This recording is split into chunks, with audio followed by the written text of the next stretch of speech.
My friends, I cannot well express how glad I am to see you both unharmed. They say that Omega's clash with the Primal shook the very firmament.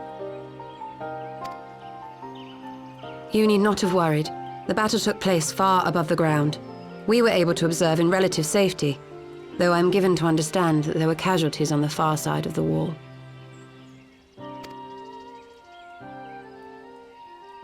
It was like watching a nightmare unfold before our very eyes.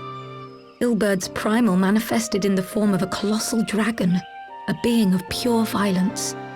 It burst forth from the cocoon with such terrible force.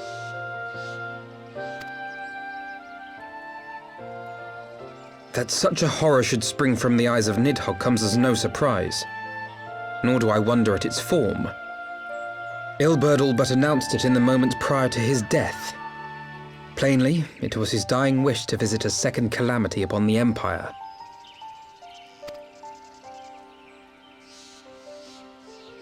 And I am quite certain the abomination would have obliged had it not found itself outmatched by Omega. Gods! I am no stranger to the works of Allag, but even I was unprepared for the machine's furiosity. It beggared belief.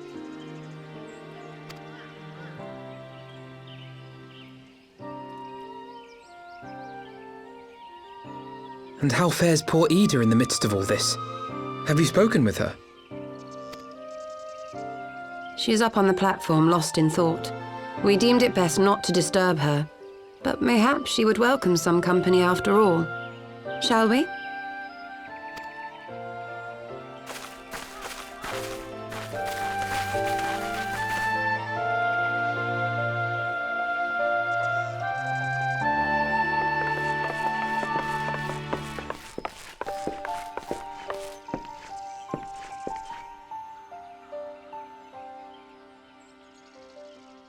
The light's gone.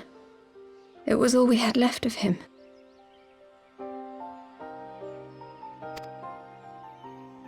Ida.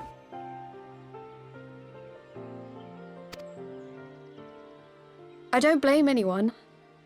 I knew what was going to happen.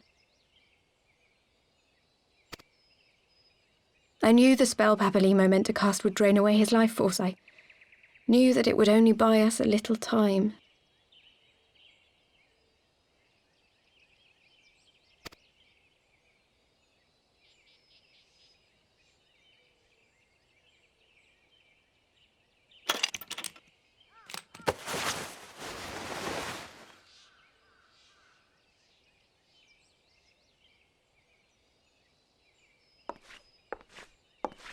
Ida, there is no need to explain.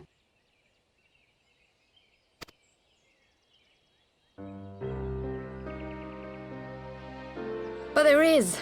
I can't hide in Papalimo's little shadow anymore, and I shouldn't hide behind my sister's mask. 20 years ago, on the day the Empire marched into Alamigo, I was still just a child, not even 5 summers old.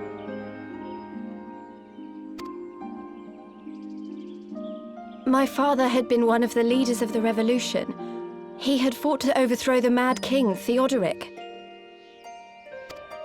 And my sister had fought alongside him. But she was strong and kind, and always knew what to do.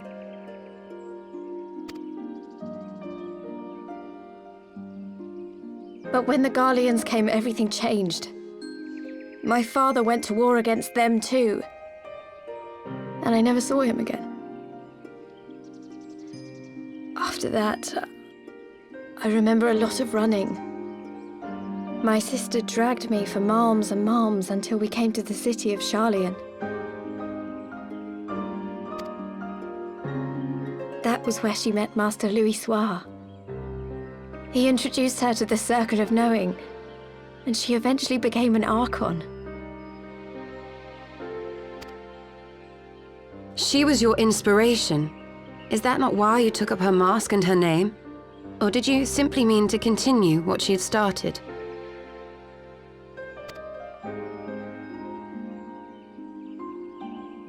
You've known all along, haven't you? That I wasn't Ida.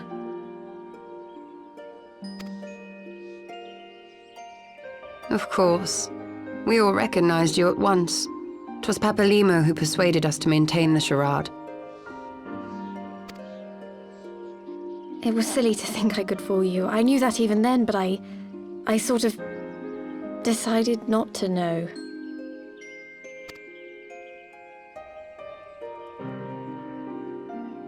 Ida died 6 years ago, on a mission to smuggle refugees out of Alamigo. They say she was overwhelmed by Imperial soldiers when she stayed behind to save a little girl. She was so strong. There must have been a lot of them.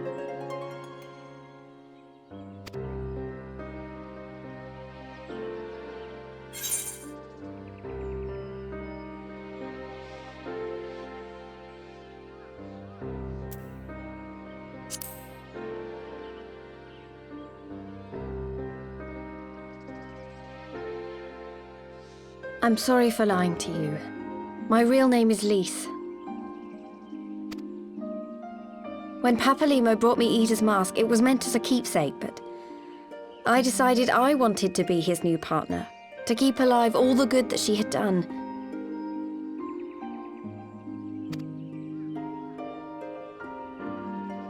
I didn't want to become Ida, exactly.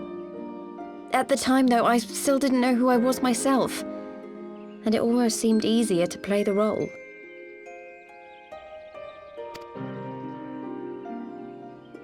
Papalimo agreed to help, of course, but it was never what he wanted for me.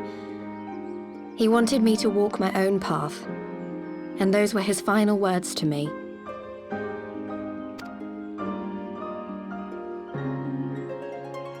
The Archon's mark he gave me is faded, and my last excuse along with it.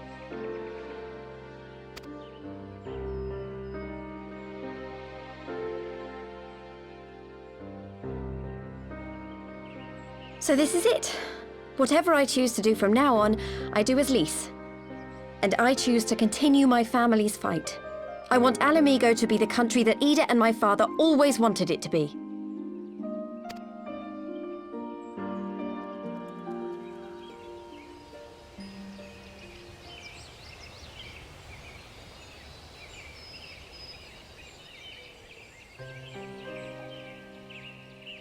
War is upon us once more. Do you regret standing against the Empire? Would you have chosen a different road, knowing what you know now? To claim that I never doubted the decision would be a lie. But I made my choice, and I have defended it with blade in hand ever since.